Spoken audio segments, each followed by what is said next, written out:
This episode of the On the Water podcast is brought to you by Old Town Canoe and Kayak. Give them a follow on Instagram at Old Town Fishing, and you can check out kayak fishing content from the Northeast and beyond. And to see their full line of fishing kayaks, visit oldtowncanoe.com/onthewater.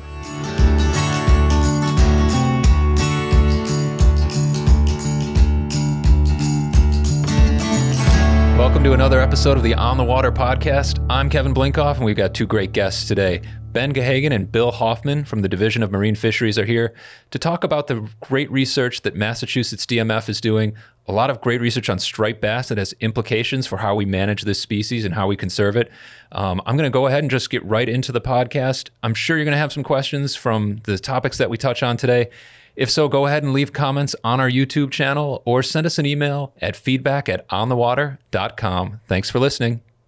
On the Water Striper Cup tournament is back for 2023. This 5-month catch and release tournament, beginning on May 1st, awards over $150,000 in prizes. Every week offers a chance to win by submitting photos of the striped bass you catch from May to September. When you enter, we'll send you a sign-up package loaded with great gear, and you don't even have to catch a fish to win the grand prize: a new Tidewater 2010 Adventure Center Console. Sign up today at stripercup.com. Welcome to another episode of the On the Water podcast. I'm Kevin Blinkoff, and I've got two special guests here today who came all the way down from the North Shore. Really appreciate it, guys. We've got Ben Gahagan and Bill Hoffman from Massachusetts Division of Marine Fisheries. And we're going to jump right into it right now, and I want to explain to our audience what the Massachusetts Division of Marine Fisheries is and what they do for fishermen in the Commonwealth. Bill, do you want to grab that one? Or? Yeah, so Massachusetts Division of Marine Fisheries is responsible for managing the Commonwealth's resources, the marine fisheries resources. And I think that we're special and unique in that although we do a lot of management, we're also involved in a lot of research. Mm-hmm. And we firmly believe that management should be based on sound science. And so that's what we're trying to do to contribute and promote the Commonwealth's marine fisheries. Definitely. DMF does a phenomenal job, in my opinion, on research, especially research that applies to fisheries, to fishing, and to recreational fisheries in particular. And you are both fishery biologists with the state, so that's kind of your specialty, and that's really what we're going to focus on today. Ben, your specialty has always been diadromous fisheries biology, that's right? Yeah, Kevin. I came to it, I would say that my interest is migration and migratory fishes, and that's kind of where I came to it. I started with river herring in grad school, and then I've worked on striped bass and bluefin tuna and come back to working on a lot of striped bass and river herring and shad now with the division, which is great. And it's been really rewarding to be there and working on these issues that hopefully I think that everybody at DMF wants to see. Like Bill said, the sound science enabling people to go out and have that opportunity to fish for these species we all like to go after and pursue. Bill and I both are, when we're not at work, and then sometimes we get to do this research at work, fish. So we're pretty passionate fishers. And so we want to see great fishing. We want to see sustainable use of those resources and growing resources so everybody has a chance to go after them. So it's been a great opportunity to work at Marine Fisheries. And I wholeheartedly second what Bill said about it. And a lot of the research that you do, tell me a little bit about where the funding comes for that. How do we pay for this research to get done? That's a really great question, Kevin. So my actual salary comes from license sales. Mm-hmm. So that comes from the Marine License Sale Fund, as does a lot of the research that Bill and I do on recreational species like striped bass. Bill's been doing some winter flounder work. That's coming from those marine license sales. It also comes from the Sport Fish Restoration Grant, and that's a federal program where we get basically reimbursed by the federal government based on a formula of how many licenses we sell and how much tackle sales there and other things related to fishing sales there are in the state. So these are all ways that DMF, we are trying to give back to the recreational fishing community and the fishing community at large based on what they're putting into the system. It's one of these kind of like user pay funding the system to make better fishing. So we do the best we can. I think that we don't do a great job sometimes of getting the word out enough about that, but it's really, we're out there trying to improve fishing for everybody, and we're using the money from these license sales. We had to do the license sales based on what the federal government said, but we really try and give back through research, improved opportunities. There's a lot of boating access that comes out of that fund, new ramps, new fishing piers. Yeah, there's a lot of our readers have asked. They asked that question: where do my saltwater fishing license? Where does that money go? They can see it with the freshwater side because they see trout get stocked and things like that. And I think that there's a lack of understanding of realization that that money you're spending, a lot of it comes back to you. It comes back to you in access. It comes back to you in improvements to the boat ramp and to the research that we're going to talk about today. The other part of that, you mentioned the sport fish restoration. Do I have that right? That comes from taxes on fishing gear. And so a lot of fishing, every time you go out and you buy fishing tackle, there's some tax on that extra money that comes out of what you're paying for fishing lures, rods and reels, things like that. That money goes to the federal government, then comes back to the states and can get put into programs like you're working on. Again, just another way that that your money comes back to work for you. Yeah, it's a really great system. It's been, I think in saltwater it gets talked about less than freshwater, and with wildlife management, it's called the North American model of wildlife management. It's been very successful. We really have a lot of great success stories in the United States and Canada about how this system can work and improve resources. So it's cool to be part of it. And thanks to all the license holders for supporting us. And then one other piece, I think, which I have on my car outside, the striped bass conservation license plate. Yeah. And so that's a specialty. So that's a specialty license plate you can buy if you're in Massachusetts, striped bass conservation license plate. And that money comes back to also fund striped bass conservation and research. Yeah, that's written up so that it funds, it can support striped bass research as well as any species related to their life cycle. So some of it may end up going into forage fish and things like that, or habitat restoration, but it's largely all about restoring striped bass and conserving striped bass. We rolled that out. Unfortunately, it came out just as the pandemic was hitting. And so I think it muted some of the response. We'd love to see more people doing that. It's a great way to support the efforts we're doing.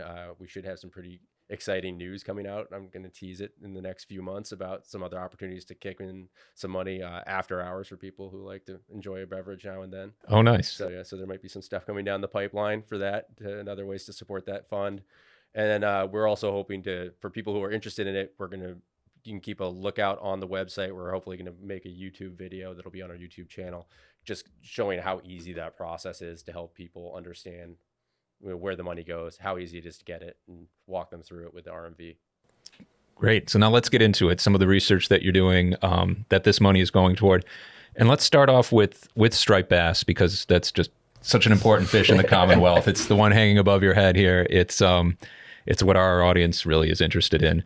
So the striped bass research that you're doing, one of the major components of it is on release mortality. So this is striped bass, when you catch them and you release them, which is a huge part of the striped bass fishery, they don't all survive. And trying to figure out how many survive and how many don't, and also what factors go into deciding if they survive or not, can have a huge impact on striped bass management and conservation. Bill, can you just kind of give us a background of what do we know about striped bass release mortality, and what are we trying to figure out? Yeah, it's a good question. So really back in the 90s, we had Paul Diodati, who was later our director. He was a research biologist, and he did a post-release mortality study. He tagged up to 2,000 fish and put them in a pond, saltwater pond, and then he had anglers go out and target them. And then at the end of the season, he was able to go and drain the pond and count all the tags that were on the bottom of the pond. And so, I mean, that's a quick overview how we did it, but basically they came up with a 9% post-release mortality rate estimate. So back, it really started in 2008, the Division of Marine Fisheries invested heavily into acoustic telemetry. And we started off with some striped bass studies and some Atlantic cod studies, but we developed our really expertise using this new technology. And when we took that, we realized that we had the opportunity to reassess this post-release mortality study that Paul Diodati did in situ, so out in the open ocean. And the fish he tagged were all fish that were caught in a fish weir in Rhode Island and trucked up.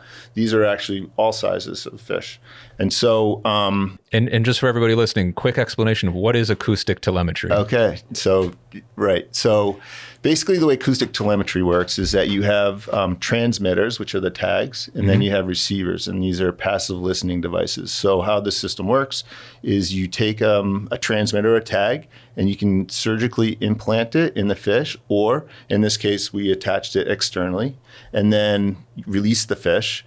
And with that tag, it has unique information, so a unique ID. So, and it's continuously pinging that information out into the ocean, into the environment.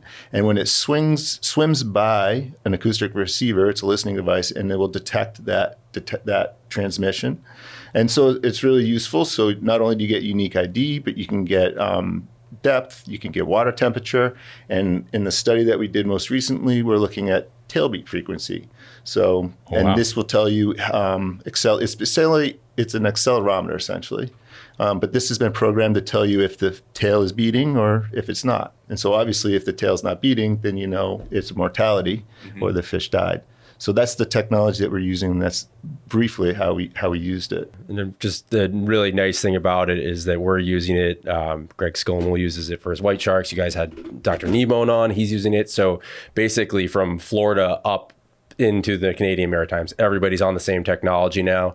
We're all putting receivers in coastal waters. And for a coastally aligned fish like a striped bass, I mean, you are going to detect it on everybody else's receivers. We're all plugged into networks. We're data sharing. So it's great. We have these, and we, in this case, designed an array, as Bill's going to talk about, to look at the immediate post-release mortality of striped bass. But we also knew if those fish left the array, if they were alive, we were going to detect them either on our receivers elsewhere in Massachusetts or as they migrated up and down the coast. So it's great to have that kind of data sharing capability. And there's a lot more to talk about there. So we'll get into that on what that allows us to know about striped bass and just their general movements up and down the coast. But sticking with the mortality study, so where does that currently stand? What results have you seen so far? So I guess back up just a little bit. So this is still work in progress, and we're going to get to what we're doing currently. But just like 5-minute background is that back in 2020, as we saw the striped bass population starting to decline, Massachusetts really was proactive in implementing a circle hook regulation. Mm-hmm. And the year after that, the SMFC also mandated circle hooks really up and down the East Coast throughout the whole stock range of fish striped bass. And that was a reaction to kind of those stock assessments leading up to Amendment 6, where it became apparent that post-release mortality using that 9% number was now constituting over half of the overall mortality on striped bass. This catch and release fishing, if you use 9%, that was more than half the mortality for striped bass. So that became this kind of big issue that maybe we could have the power to address. And I think the commission, rightfully so, decided to do something proactive and go to circle hooks. But we were then charged with saying, does this work or not? Right, because circle hooks, there's a long history that they work in improving the release mortality. Fewer fish die if you're using circle hooks with a lot of other species. The way a circle hook is designed, I think most fishermen are familiar with. The point is turned inward, and so the idea is that if the hook is swallowed when you're fishing with a natural bait, it slides out of the stomach or the esophagus, which is not a good place to hook a fish. Tends to get caught on the corner of the mouth or in the lip, and therefore you have a fish that's in better condition to be released when it's hooked with a circle hook. And so the assumption, which I think was pretty fair to make, was that with striped bass, a circle hook would make sense. To use a circle hook with natural bait would mean that more fish hooked on circle hooks would survive and be able to live another day. Yeah. Exactly. And so, but, when we started looking at the research, there was this paucity of information about specific circle hooks to striped bass. There was some freshwater studies, but they really didn't apply to saltwater. And so that's the first question that we set out to answer. And so we compared a Gahagan 6-0, I believe, to a Gahagan J-hook. Mm-hmm. And so we went out and we tagged 150 fish with our acoustic telemetry and looked at the differences, and then also started to be able to calculate how many of those fish, once we hooked them, died. So after the first year, we realized that we needed more data points and we needed to test more hooks. So we ran another year of tagging. We tagged another 150 fish. So we had a total of 300 fish with 4 hook types. And so at the end of that, after that, we actually had really good information on those specific types of circles in that J hook. And so we were able to develop a release mortality rate estimate based for those hooks. And so one of the probably the most important things, and without going too far down that path, but what we realized is that what was really special about this or unique about this study is that we can actually now look at a fish and based on fight time, handling time, and water temperature, and most importantly, hook location, we can actually predict the potential of that fish surviving. So the post-release mortality. So, which is great because these tags are not cheap. Receivers, it's a ton of work to maintain these. And now we can actually move forward and not have to actually tag the fish to predict if it died or not. Based on the information that we collect, we can actually predict the survivorship of that fish. So in other words, if I go out and catch a striped bass and I've hooked it in the mouth and the water temperature is 60 degrees and I manage to unhook it pretty quickly, we can have a pretty good estimate of what its chances are of survival. Or on the other hand, if I hook a fish in the gills, it's bleeding and it's a hot July day, the water's very warm, it takes me a while to get the hook out, then I'd also know with a percentage there, a general idea of what the chances are of surviving. And those are kind of the two extremes. And then you can also figure out in between based on where the hook is, what the temperature is, and how long the fish is out of the water. That's exactly right. And so now that we've tested multiple hook types and hook styles, we are now moving forward. And the bigger question, or the next question really for us is, what about artificials? Because we haven't tried that. There's so many different for different types and styles of artificial fishing. Everything from a small single hook, for a fly, all the way up to the dock that has trebles hanging every place, and they're huge. Right. And so we're actually now setting out to answer some of these questions, and that's leading into the next thing that we're doing right now. Yeah. I think that ultimately Bill talked about how we started out with this question of whether or not circle hooks were going to be effective in live and dead baits. But from the start, we wanted to get to a point of, can we replace that 9%, that blanket 9%, and fine tailor it to the actual fishing patterns of people up and down the coast and mortality rates for different gear types. So we can get a more accurate look or estimate of post-release mortality for all striped bass, not just Massachusetts. That's our goal. And there's, along with that scientific knowledge of knowing that, then it also gives anglers some idea of a better idea of what these variables are. I guess it's in some ways obvious, but at the same time, when I go fishing, I never really think about, what is the water temperature and how does that affect how quickly I need to keep the fish get the fish back in the water, keep it in the water. And then, like you mentioned with artificials, we see a lot of anglers now are really focusing on, and we've been promoting it as much as possible, removing trebles, going to single hooks. Again, common sense assumption is fewer hooks. We've all seen that treble hooks tend to do more damage to a fish, whether it's lethal or not. It's safer for the angler. It's faster to unhook the fish and get that fish back in the water. So it would seem like that's an important way to help reduce that, get to a lower than 9% number and keep fish alive when you release them. Absolutely. That's the other benefit is hopefully it's information that, we can use it as managers to figure out how to better manage the stock, but also anglers are then going to be able to hopefully take it and put it into practice to improve their handling practices, on the other side. And DMF is launching now what you're calling a citizen science initiative, which is related to the mortality study, correct? Yeah. Yeah. So this is new for us. Although we've done not citizen science is certainly not new to us, but this year what we're trying to do is recruit as many anglers to go out and help us collect information while fishing for striped bass. And how we're going to do this is that we have a kit. So if you go to our website and maybe we can show them how to get there. I'll put the link in the description on YouTube, and we'll definitely have it available. Okay. For those listening, it's pretty easy. It's mass.gov/striper. Nice. Yeah, so it's an easy one for the listeners. Easy. A lot of times the government web addresses are super long. That's a nice, easy one to remember. We managed to get it somehow. Thank you. Yeah. And so once you sign up, we will be sending out a kit, and in the kit will be your data sheet or a log. You'll have a thermometer, and you are going to have timer. Yep, right, the timer. And then we have some. Once you collect that information, and the information you're going to be collecting is going to be what you're using for a lure. You're going to know if any details on the hook size and stuff is beneficial. If you aren't using an artificial and you're using a single hook or fishing natural bait, that's okay. We'll take that information.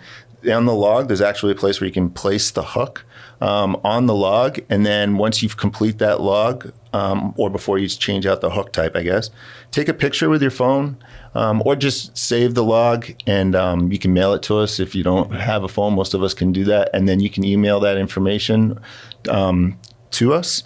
And then the information you're going to be collecting is the lure that you're using, the water temperature that you're going to take with your thermometer. Once you hook up a fish, you're going to time the fight time and then the handling time. And then most importantly, where was that fish hooked? And the only other thing is if the fish is bleeding profusely or whatever.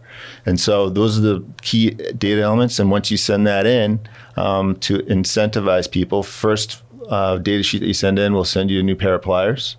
And then after that, you'll be entered into a weekly raffle, and it'll be just a random selection. And we have a Shimano rod and reel setup that we're going to be sending out. And then recently we've just received support for Costa sunglasses. And so towards this fall, there may be some sunglasses going out for people as well. That's awesome. It sounds a little familiar. It sounds almost a little bit like our Striper Cup in some ways. but that's a great opportunity. Do you have a certain number of participants you're looking for, or? Yeah, right now we have 300 kits that we're going to be ready to go. Last I checked, last week, we had about 170 anglers signed up. Hopefully after this podcast, we'll get a few more. But then this is going to be a 2-year study. I think this is going to take a while. And I feel like even outside of Massachusetts, if people want to help and contribute, then they're welcome to fish wherever, up and down the East Coast. If they're from New Jersey, great. We'll take the information. And as long as supplies last, we'll be sending out kits.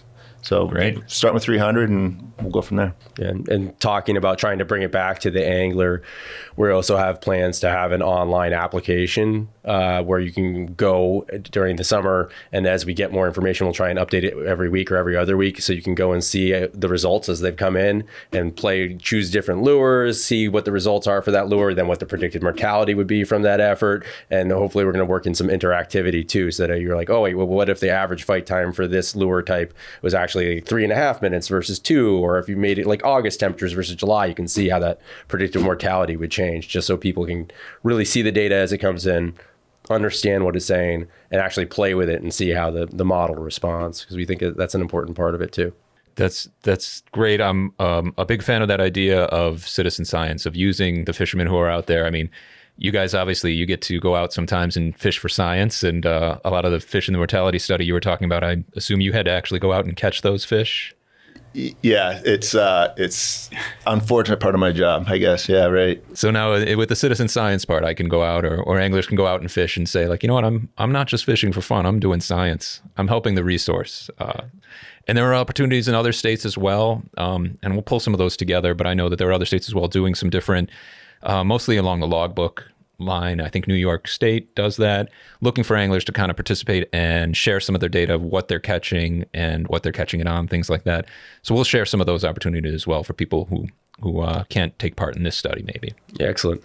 So, leading up to this, before we kind of had the stock, although Bill and I joked the entire time as we're trying to tag fish for the study, that we should have done it about 5 or 10 years earlier. So from 2015 and 2016, we did a lot of tagging on striped bass prior to the post-release mortality work. And that was pretty interesting and really exemplifies for me a lot of what Bill and I were saying about Division of Marine Fisheries, where I had come from doing striped bass work on the Hudson. They'd finished up a really interesting project in coastal Massachusetts looking at the 3 mile line. And when there were those big sand eel aggregations on Stellwagen in the late 2000s, and there was big bass out there, and everybody was kind of upset about saying, maybe, these fish aren't available to us. And Bill, if I mangle any of this, please jump in, since I wasn't here for this. Doing good so far. Yeah, Bill led up a study with other folks at DMF that Dr. Jeff Kneebone ended up coming in and help write up, where they were trying to figure out if those fish that were getting encountered outside the 3 mile line would then come back over the course of the season and come into Massachusetts waters. Like, were they actually available or not? And they did find that those fish were available. They'd come back and forth over the line multiple times over the course of a season. So it wasn't excluding all opportunity for those fish. As part of that, they also got a lot of, as we were talking about this, acoustic telemetry system, and these tags at that point, those were 4-year tags. 5-year tags? Yeah. 5-year tags. Yeah. So they were getting these extended histories on some of these fish, and everybody else has receivers out. They're going up and down the Atlantic coast. So they were learning a lot about the migration of striped bass that spend the summer in Massachusetts. And they published on that as well. Some of the, they had all tagged in one spot in Massachusetts. They tagged all these fish on stellwagen. So we kind of had one aggregation or group of fish that they tagged in that summer, and they kind of got to look into the patterns of that group of fish, which were really interesting. Those things did things like almost all the fish would come up the canal in the spring, but in the summer they'd go down the backside. I had been working specifically on Hudson River fish in about the same time period. I'd gotten returns on my fish from Bill and the other folks at DMF. They'd obviously seen them and said, oh, okay, so these are Hudson fish. It was interesting to talk about that. We have hallway conversations. Next thing you know, we have a whole study project. It was kind of also concurrent with that time period where I actually steal an on-the-water photo for all my talks of the kind of warfare fishing off of Chatham and Nauset during that period, where it was just the parking lots of people commercial bass fishing. And we were really wondering about these migration patterns and the composition of these schools that were getting fished so heavily, both recreationally and commercially, and getting harvested. Are they all coming from one population? Are they multiple populations? For folks who don't dive deep into striped bass populations, there's at this point basically the major spawning contributors are the Chesapeake Bay and all its tributaries, the Delaware River and the Hudson River, with some small contribution as well from North Carolina. And stepping the backdrop of all of this is you've got a striped bass population that had kind of collapsed and hit new lows in the 80s, right? Had come back and built back, and then now we're starting to see a decline again in the 2000s. And so that study you mentioned of tagging the fish on stellwagen and showing that they'd move inshore and offshore came at an important time, because at that time there were quite a few anglers and fishermen who looked at this and said, there's not really fewer striped bass out there. It's just that they're spending more time offshore. And the study said, no, they are actually coming in and inshore and offshore, and sort of, disable that argument and let people say, okay, no, there is an issue. Striped bass are declining, and there's no excuse for not trying to enact some conservation measures, which we then saw happen. Yeah, absolutely. It's a great point, Kevin. It's really interesting. I mean, I'm in my early mid 40s. And so I think I'm right, though, at that threshold where I started striped bass fishing 89, 90. Mm-hmm. And I can remember, well, I say striped bass fishing, I started saltwater fishing in Long Island Sound, and that was blue fishing.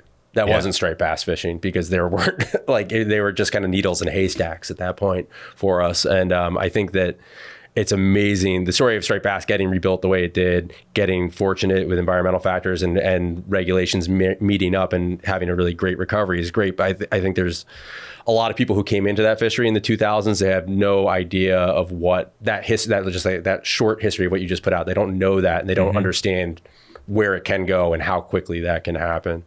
So it's an interesting, I think, backdrop for some of us as we talk about this stuff, that it'd be good if everybody... Definitely. And you can even, I won't get too far into this, but you go even further back, and we've got recorded through history big changes in the striped bass population. And I don't think it's necessarily a case of saying, well, see, this is how striped bass work. Their population booms and crashes naturally. We've been fishing for striped bass for hundreds of years. We've been commercially fishing for them for hundreds of years. We've been altering their spawning habitats, making dams, polluting rivers, draining marshes. That's been going on for a long time. We can have a whole second podcast. We can do it, yeah. But yes, focusing on more recent history, we're at a point now where striped bass have been declining from a peak in the early 2000s, and that's a big focus, I think, of striped bass management right now, is reversing that decline. It's such an important fish. Everybody knows that. It supports a huge economy, supports an important recreational fishery, lots of businesses, on the water being one of them. Just our back of the envelope calculations for Massachusetts are the striped bass fishery contributing as much as $600 million annually to the economy. So it's a really big number.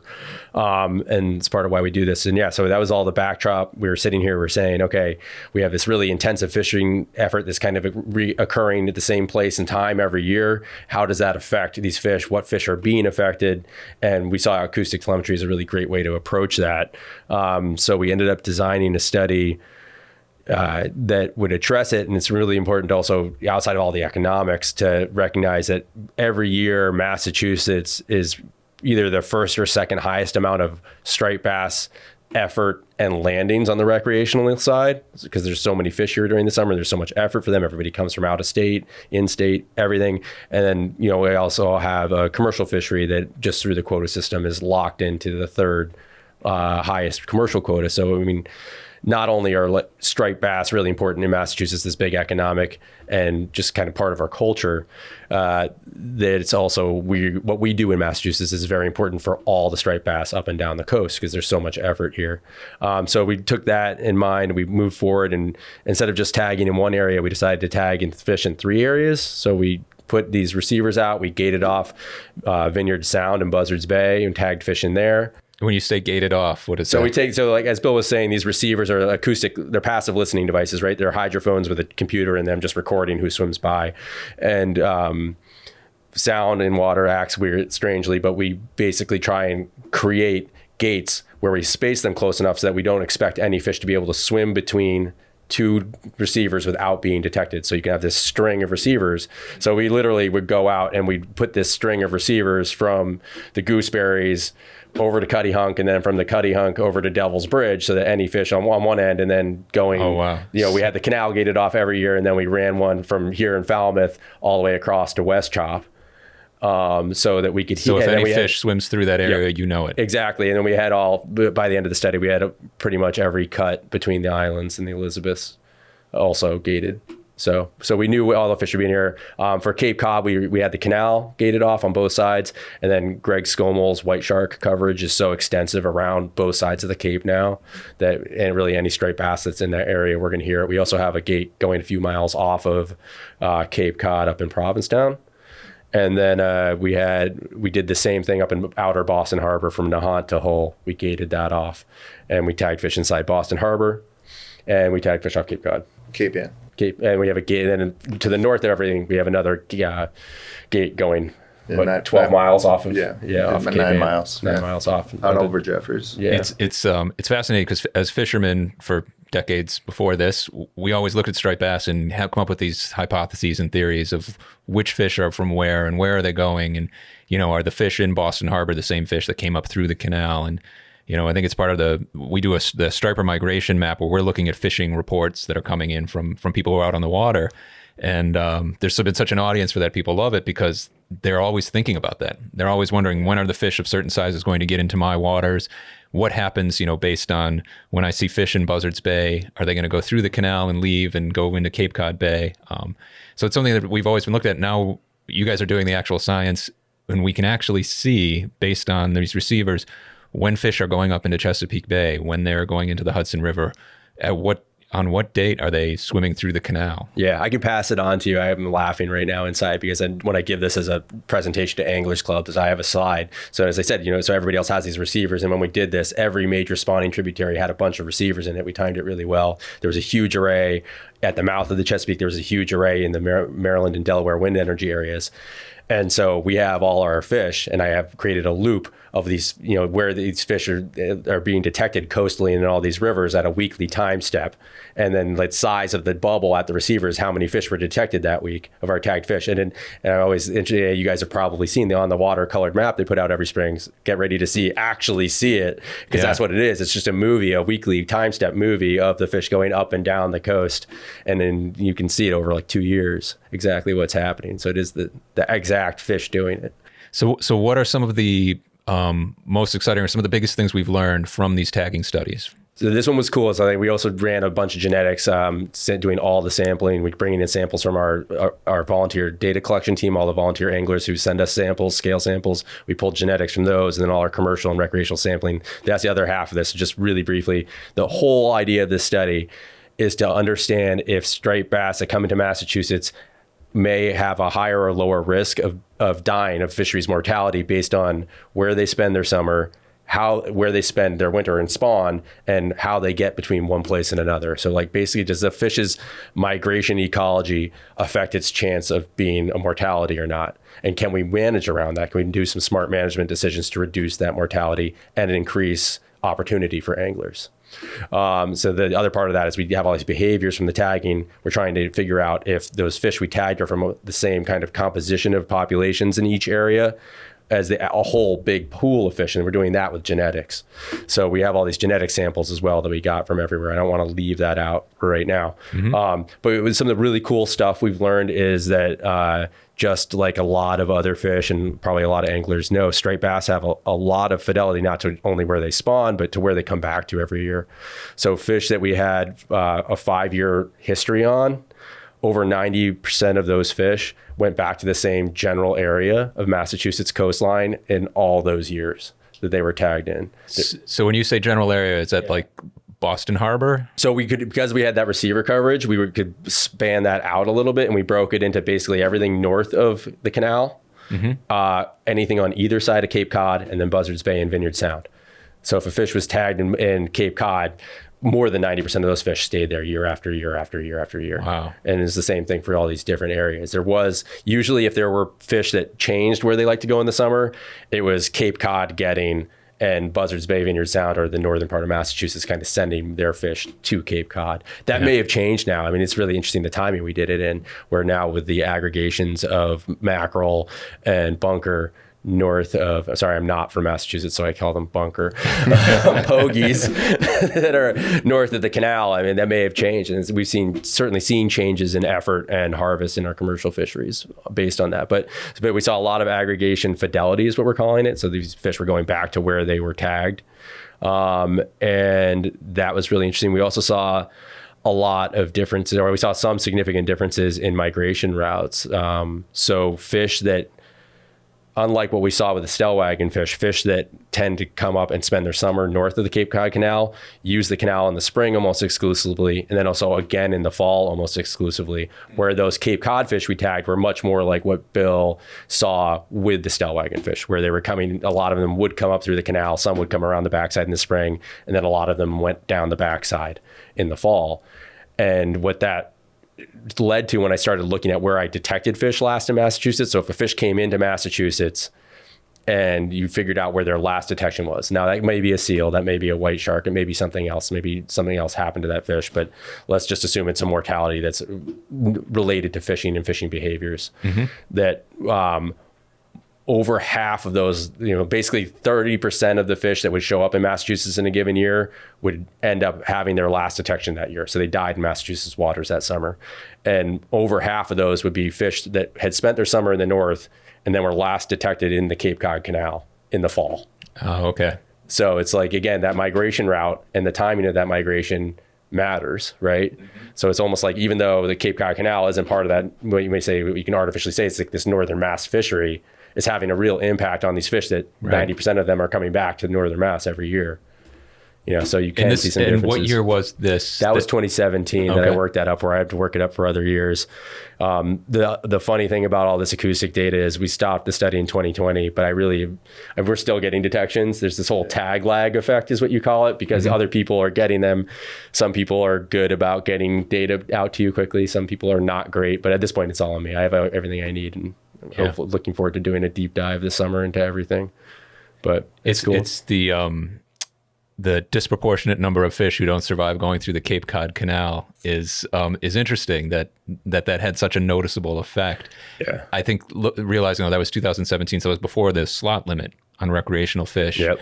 I think that was also when you could still commercially fish for striped bass from shore. Yeah, it was. And so I remember those days. It was also a time when, only 6 years ago now, but the Cape Cod Canal had much stronger runs of fish through there, often based on the prey. So mackerel would come through, especially, you'd get this fall push of mackerel through.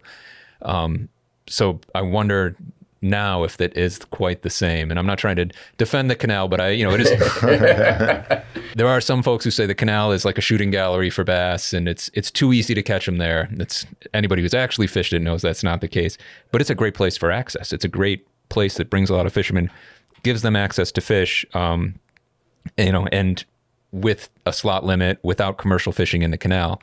Hopefully that's actually a problem that you've just mentioned that's already been addressed through regulations. Yeah, hopefully it is. It's good to know I think that in making plans moving forward, it's also always good to have an idea. I would assume that while maybe the mortality's gone down, that the behavior of those fish, it makes sense that they do that, right? It's a shortcut for them. They don't need to go all the way around Cape Cod. If that's the way they're going to go, then that's the way they're going to go. And I mean, we talked about general area fidelity. I mean, these fish, some of these fish are amazing. They will be on the same rock pile within days every single year. Doing the tagging study. You see it in the data, but a great example of this is during the tagging study. So we did 2 years of tagging in Salem Sound for this post-release mortality study. And then last year we did a tag retention study in the same saltwater pool that Paul Diodati used on his original study. And we were going out and catching fish to put into the pond. And I caught a fish. It was a fish that had been tagged by us in one of the previous 2 years. The tag was still just hanging on by a thread. We designed them to hopefully come off for the wires that we used to rust out and lose the tag. But this fish was still just hanging on by one wire, the tag. We're like, oh, all right, sorry, buddy, you're getting a new tag. You're going in this pond. We kept the tag. And we got back to the office and Bill looked it up and he's like, so you caught that bass 2 years ago in the exact same place, but 5 days earlier. Wow. And that's something I've heard from anglers before. And, you know, they've said, especially down the Elizabeth Islands or someplace like that, oh, this one particular cove, 2 years in a row, I caught this one-eyed bass or a fish with a weird fin mark. We have right in Woods Hole, there's Eel Pond where they feed the bass squid that come back every year. And it's the same fish return within days to Eel Pond and Woods Hole to be hand-fed squid, which makes sense. I mean, they've got enough of a memory to know that this is a good place to go and living's easy. So, it's striped bass, definitely a fascinating fish. It's like the more you learn, the more you realize also there's more to it than you realized. Absolutely. Yeah. So we have to do the rest of this acoustic telemetry analysis. And then I'm really excited after years, I've finally gotten my first big batch of these genetics, 2,000 of the 5,000 samples that we're running came back in. And that was showing that about 3/4 of the fish were Chesapeake origin, Chesapeake or Delaware. Genetically, we can't tell the difference between the two. That's a really interesting story too. And then a quarter Hudson. So I'm also doing the analysis on our tagged bass to make sure that matches up closely. And then hopefully the idea is the final step is that we'll take those two pieces of information and come up with that model that I was talking about, which we're trying to model mortality based on fish behavior, origin, and timing, and then fisheries effort. So do we know, and this is a question we get a lot, the fish that we're catching in Massachusetts, are these mostly fish from Chesapeake or from the Hudson? I think that the Chesapeake at this point in time is still the dominant producer, especially when there's good year classes there. It's got by far the most habitat out of any of these places. The whole Delaware thing is interesting where for people who don't know, there's a hand dug, or a man-made canal, just like the Cape Cod Canal at the top of the Chesapeake Bay that connects the Chesapeake Bay and Delaware Bay, and really Delaware River. And it's hilarious. The Chesapeake side is miles from the main spawning area for striped bass in the Chesapeake at the head of the bay, and it dumps out in the Delaware a couple miles south of the main spawning area in the Delaware River. So it really just created this population connectivity. We lost, due to various reasons, a bunch of most of the Delaware population in the 70s and 80s. And as it's come back, we've seen it with the telemetry fish going back and forth through that canal. And now with the genetics, that it really seems like those are now from the genetic basis, like the same. You can't pull them apart. Wow. So it's most likely Chesapeake fish that kind of repopulated the Delaware River. They certainly seem to have played a part in it. That's what all the data is pointing to. Fascinating. So in most years, I think, there's been a lot of different ways of estimating contribution to this kind of what's called the coastal stock of striped bass. Is how we manage fish. And that's another part of this research I could touch on really briefly. So right now we have all these different populations, but we're managing them as a one coastal stock because we haven't had a way to separate them out. And another goal of this project is to provide a way for managers to do that. So this whole genetic development, and I'm using it for a specific part of my research, but what I'm also going to do with it is do a bunch of simulation work based on the 5,000 samples I have to figure out a sampling plan for every state in the Atlantic States Marine Fisheries Commission, how many fish they'd have to sample and in what period based on all the data I have, so that we can have a coast-wide sampling of that coastal stock and actually figure out our harvest by population, rather than kind of trying to manage everything as one big lump, which is a way better thing. Anybody will tell you that if you have a bunch of different populations, you want to manage by population, not just lump them together. Right. That's how bad things happen. The more we know, the more we can make sure that, that we're taking care of all the striped bass populations and spawning grounds. And And it's, you mentioned that the Chesapeake still makes up the majority. It's such a large area with different spawning rivers. It's one of the reasons that we're always looking to, in the fall when the count comes out and they tell us how successful was the spawn this past spring. It's so important that the Chesapeake has a good overall successful spawn for striped bass. And that's a study where they look at basically how many striped bass were, hatched or born in the spring and that have survived and are still alive in the fall, have been netted. And so it gives us this idea of when is there a strong year class, a lot of striped bass born in the Chesapeake. It's something that we then see as those fish get bigger, leave the Chesapeake, migrate up the coast. It affects the fishery up here. Yeah, it's a long-running seine survey, and it's the main indicator for what we have. And again, talking about the overall trends of striped bass, if you go back to the early 2000s, that's when we stopped having consistent, decent year classes. And in the past 20 years, it's been a lot of poor year classes out of the Chesapeake. And unfortunately, there's been 4 very low recruitment events the past 4 years. They do striped bass. All the research points to them being more successful in cold and wet years. That's not really what we've had for springs. It's not shaping up that way this spring. So I think, for striped bass anglers who are conservation minded and are thinking about the future of striped bass, is to be aware of that. Is that right now we have 4 successive year classes that are not going to be throwing a ton of fish into Massachusetts waters, our coastal waters, and it's something to plan on in a way, and kind of think about, maybe something to think about when you're deciding whether to harvest a fish or not that is spawning right now, because the whole idea of striped bass is it's a fish that can live 20 or 30 years, and that's how they are successful, is because there are going to be, you talked about these cycles of striped bass, there's these climatic cycles that work for striped bass and don't work for striped bass, and when you're 30 years old, you're saying, all right, if I can be 30 and I can reproduce 20 times or 15 or 22 times, 23 times, I'm going to hit on more years than I miss, hopefully. And that's how you have this strong, consistent, strong numbers of fish coastally. So when you have a bunch of bad years and you're kind of cutting out that reproductive potential at the top to maximize when you have a good year. Yeah, it makes it hard. Yeah, and you said harvest. Think about when you're going to harvest a fish, if you should harvest it or if you want to harvest it or not. But also a lot of the work that we're doing now is going to fuel the information out to the public about proper handling techniques. And On the Water's been excellent about preaching that. But this is really important because this is one of the things that, as an angler, you can do is handle that fish properly. Make sure that you don't pick it up out of the water, or if you do for a quick picture, get it back in as quick as possible. If it's deep hooked fish, assess if you're able to easily get in and free that hook if you're using single hooks with natural bait, for example. And if you can't, then cut the line and just let it go. And get that thing back in the water and minimize the stress that you induce on that fish, because it will make a difference, and it's an easy thing that you can do. It's important. I think it is important people harvest fish. I want to be clear about that. I'm not saying don't harvest striped bass. If you want to harvest striped bass for the dinner table, that's what the regulations are for. And but make good use of the fish. Yeah, absolutely. I agree. Yeah. And think about I had a conversation with an angler the other day who was a Connecticut River focused angler. And he was saying that usually the river gets warm enough in the summertime that the striped bass, especially larger ones, tend to leave the river.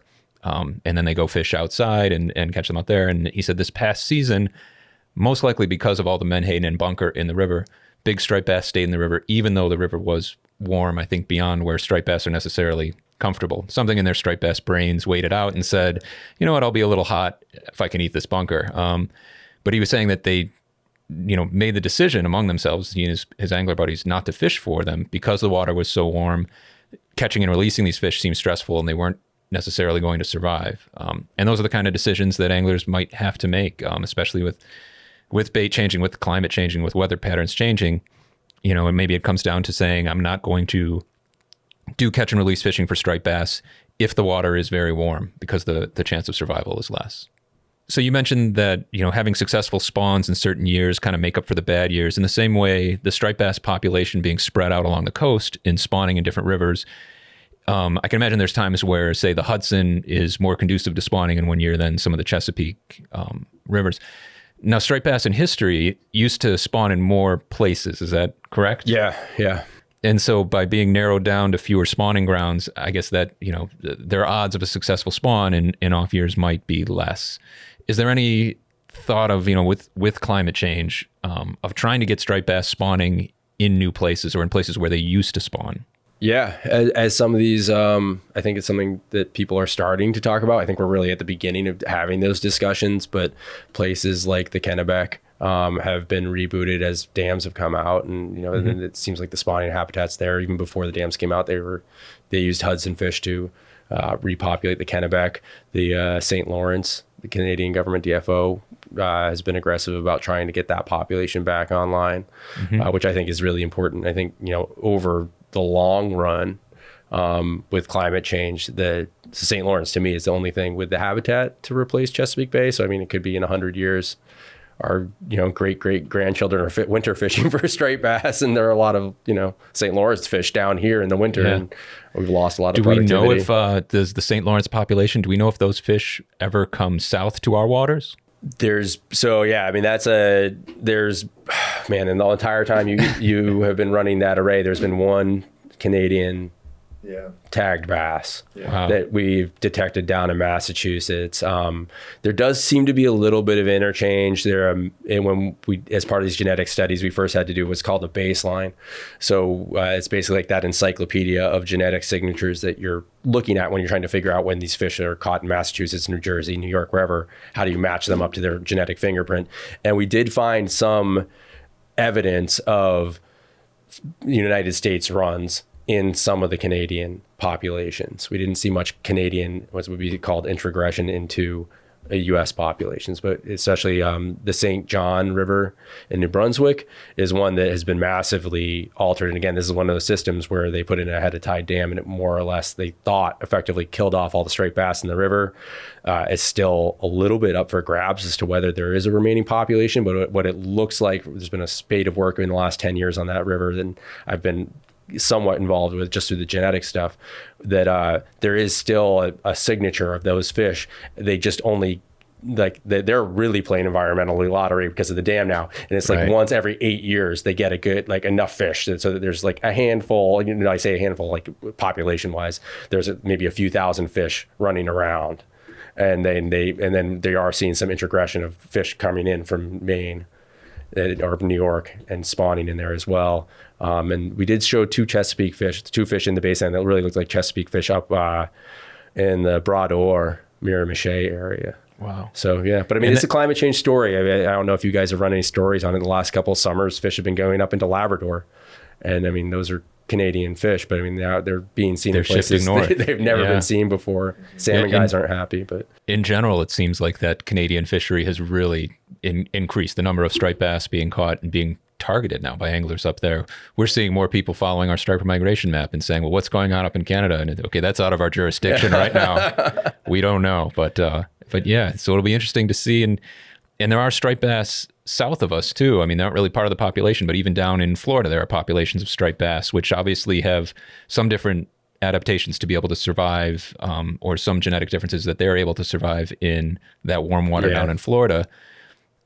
Who knows if you see them start to spread north, if that's even a possibility. Yeah, maybe not. I mean, there's landlocked striped bass. They're very flexible. The diatomous fish in general are very, very flexible. They have their rubber bands, they'll break, but they do seem very successful. I mean, it's just amazing to see how all the crazy places across the country that we've put striped bass. Yeah, you can tell that striped bass are a beloved fish because, not necessarily a good thing, but we put them in waters across the country. Yeah. There's a big striped bass population out in California, I know, that people fish for. We hear from a lot of people asking us, can we enter California fish into the Striper Cup? So we'll see. We'll talk about that. Yeah, there you go. I mean, I think going back to your question about what we see in Massachusetts, I think there is a difference. I think that more of the small fish we see, the real small fish and the schoolies, are predominantly Hudson fish. So like we get I'm trying to think like 2012, 2014, 2018, we had these influxes of smaller fish. It seemed like a lot of people were just catching lots of small striped bass. Those, we've done some genetic work on those, and you can see from other conventional tagging studies that those are predominantly Hudson fish. It seems like maybe it's just a estuary size thing. that fish come out of the Hudson at smaller sizes. They're also closer, than the Chesapeake is to here. There's a lot swimming all the way up here from the Chesapeake and going back down, back and forth. That's a huge energetic requirement. And not only do you have more energy when you're bigger, but you're more efficient, like each tail beat, you're going farther. So it's a lot more work and a lot less energy stored up for a small fish. So I do think that when we have these big influxes of 12 to 14 inch fish, those are predominantly Hudson River fish. And we see them even smaller sometimes, those 8-10 inch fish sometimes. And that's when you get the questions, can a fish this small really leave a spawning ground? And I guess, it's going with what you're saying here, probably can't leave the Chesapeake and get all the way up to Buzzards Bay or Cape Cod, but there's a chance that a fish that small is leaving the Hudson River. Yeah, I kind of refuse to say never with fish at this point with some of the stuff we've seen now that we put all these different tags in them and otolith microchemistry, some weird stuff. So you never know. Yeah, but I think by and large, and when I was growing up on the Connecticut River, I mean, we'd see fish 3-4 inches in the Connecticut. Yeah. And it's always like, all right, so are these fish spawning here? Or are these Hudson bleedovers? What's happening here? So I think part of it is just anglers. We all want to see striped bass spawning in more places. We'd love to see it. I would love to. Yeah. Jumping over to another fish species that's also anadromous and very important to striped bass, big food source, and that a lot of our readers and listeners remember the days when you could go out and catch river herring to use as bait throughout Massachusetts. It's something you can still do in certain places in the Hudson River, but for the most part, river herring you can no longer catch recreationally and then use as striped bass bait, but they're still a very important part of the food web and of the ecosystem. Massachusetts has done a lot of work, some of it with saltwater license money, on trying to get river herring back, alewives and blueback herring, which make up river herring. Where do we stand right now in the Commonwealth and in New England in general? What are river herring populations like, and what are we doing to bring them back? Yeah, we've done a lot of work, as you said, a lot of license money. I said at the beginning, I'm paid through the license money. That's because I'm a diadromous fish biologist, and that's one of the things that got identified at the beginning that that money would pay for. So most of my time right now is taken up with river herring, shad, smelt, eels, and a lot of those fish are not doing great. For river herring specifically in New England, it really is kind of a tale of two cities type thing, where north of Cape Cod and south of Cape Cod, at least for the last 5 or 8 years, have really seemed out of sync. And I'd say by and large, there's been some good success stories coming since the closure in the mid 2000s. There's been some really successful restoration actions as far as dam removals, fishway building that have, like the Mystic, where we built a fishway with DCR in 2012, and that run went from having no passage at Upper Mystic Lakes Dam to now they count 500 to 700,000 fish a year passing Mystic Lakes Dam up in Medford, and we're about to get a fishway in Horn Pond that'll probably bump that up, and maybe we'll be seeing close to 1 million fish a year. And there's been some other places where we fixed up fishways and got, there was a couple years ago, we think that the Herring River in Harwich topped 1 million fish. The Nemasket's been up and down. With some really good stewardship on the South Shore, on the Back River, and that's annually 300,000 to 400,000 fish, maybe 250. So there's these bright spots, but there's also a lot of small runs, and those like 10 to 30,000 fish runs that are not doing well, and that's especially true kind of Cape Cod and south through Buzzards Bay here near where we are now. Rhode Island and Connecticut have been really tough the last few years so far. They're a little bit further. I'm thinking from my North Shore brain because I'm based in Gloucester, and they're just a few weeks ahead of us. And so far this year, it looks like another very poor year. Last year was exceptionally poor. So there's a lot of us who are trying to understand what's happening there. So for me, it's another one of these things where there's a lot of things that have happened. It's good to see more fish in the rivers. I love this time of year. I actually put out a newsletter to biologists and NGO people and river stewardship groups every week. And, I'm getting this time of year, I'm getting pictures of herons and ospreys and all these other things with river herring. I'm driving around everywhere. I'm seeing cormorants. I'm like, all right, the fish are here. I very much I take it for granted sometimes. I viscerally get to see what these fish mean for everything around us. And it's fun talking to all the striped bass anglers right now. They're like, oh, when should I come out? I'm like, well, I think the bluebacks are going to show up here. And everybody thinks about the river herring. But if you get into river herring science, science, and you really want to know. You want to figure out when the blueback herring show up, because the striped bass are really on those fish. They're coming in with the bluebacks. You get this big pulse of bluebacks, which come in later than alewife. They're arriving at the same time that beginning of that alewife migration starts to drop out post-spawn. So you have this really big influx of food. And I think that's what this, we say Mother's Day bass. I think it's the same lineup with this blueback, alewife dropping out. That's what they're after. People get really excited about the alewife, but I think it's really the bluebacks they should be paying attention to. But I always hear that in Massachusetts, Mother's Day is like, that's when you should really, if you're not striper fishing by Mother's Day, you're doing something wrong. And yeah, I just wonder if how mothers feel about that. If it's just just an excuse to get out and fish then. Yeah, no. But so yeah, I think river herring, hopefully, I hope for more from them. We need more data on their age structure. Massachusetts has done a nice job of getting a lot of age data. There's a few other states that are, but there's a lot of lack of that data too. Because it's interesting. We see just in Massachusetts that we do actually have strong year classes. So like fish all born in the same year. But if you don't age fish, you might not know it, because they seem to recruit back to those rivers at different ages sometimes. So it looks like years are like runs might be like a year or two off in their peaks, but in reality, it is the same fish.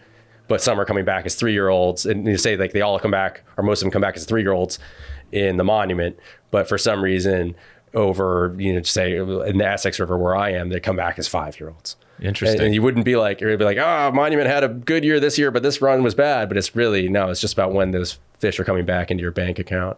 So that's the type of stuff we need to understand. But I'd say by and large, we have a lot of work left to do for these fish, and I think they are a super important part of our ecosystem, and there's a lot of research out there saying they could be doing a lot more. Mm-hmm. So it'd be great to see a real restoration of those fish. I would argue that we haven't really had a meaningful biomass of them since the 70s, before the EEZ, when we had a lot of international fishing in our coastal waters that were using those fish. So would love to see it come back, like you mentioned, so important ecologically, and also in a kind of a spiritual, meaningful way. This is such an important fish.